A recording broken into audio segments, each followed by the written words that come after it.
Harry Potter. It's how I lost my innocence. And now that I've said that, I regret it. Makes me sound a bit weird and perverted.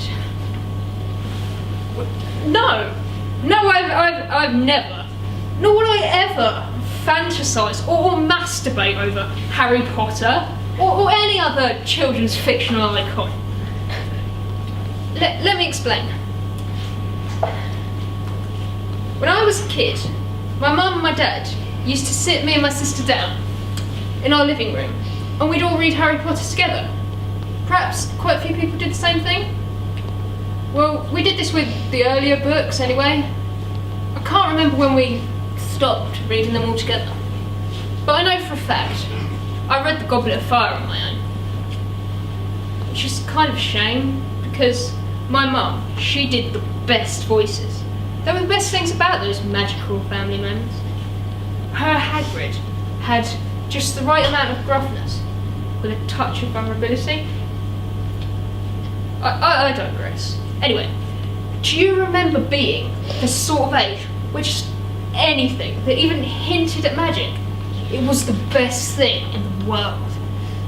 That original firm belief in Father Christmas, before your parents, siblings, friends, extraneous variables just ruined it for you. The thrill of finding a coin from the Tooth Fairy under your pillow. Well, that's how I felt about Hogwarts and the magic inside of it. It just had to be real.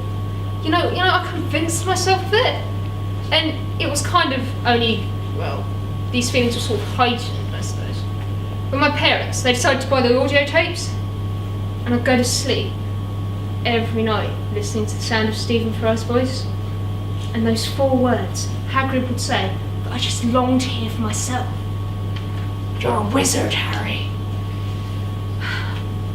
I was about 9 at this point, and it just killed me a little bit to think I'd have to wait a whole 2 years to get my letter of acceptance.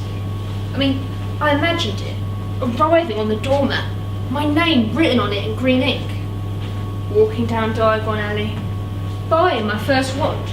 Would it be unicorn hair or phoenix feather, oak or birch? For book day, we got to dress up as our favourite character from our favourite book. And one year, I went as Hermione. Not that she was my favourite character, I mean, I always found her a bit annoying. But my mum, she made this cape, sewing black stuff together, and a wizard's hat, and attached a feather to it with twine. And I went around all day saying, Wingardium Leviosa! Until someone got annoyed and pulled the feather off. And the tears, they didn't stop for a good 10 minutes. And then, my 11th birthday, I waited all day for my letter. But it never came. And my sister, she laughed at me, because for 2 years I've been going around saying, you didn't get into Hogwarts, you're not magical enough. Yeah, well, that day made me grow up.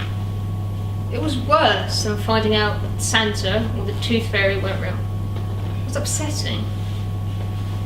I didn't look at my cat for the same way in about a month, just thinking, I won't get to take you with me when I board Hogwarts Express. There aren't many magical things in this world anymore. Not now that I'm grown up. I'm really cynical, pessimistic. I mean, I always guess the bad guy in the films and just scoff at the love scenes. But it's different when you're a kid. I mean, you'll believe anything. Everything is magical.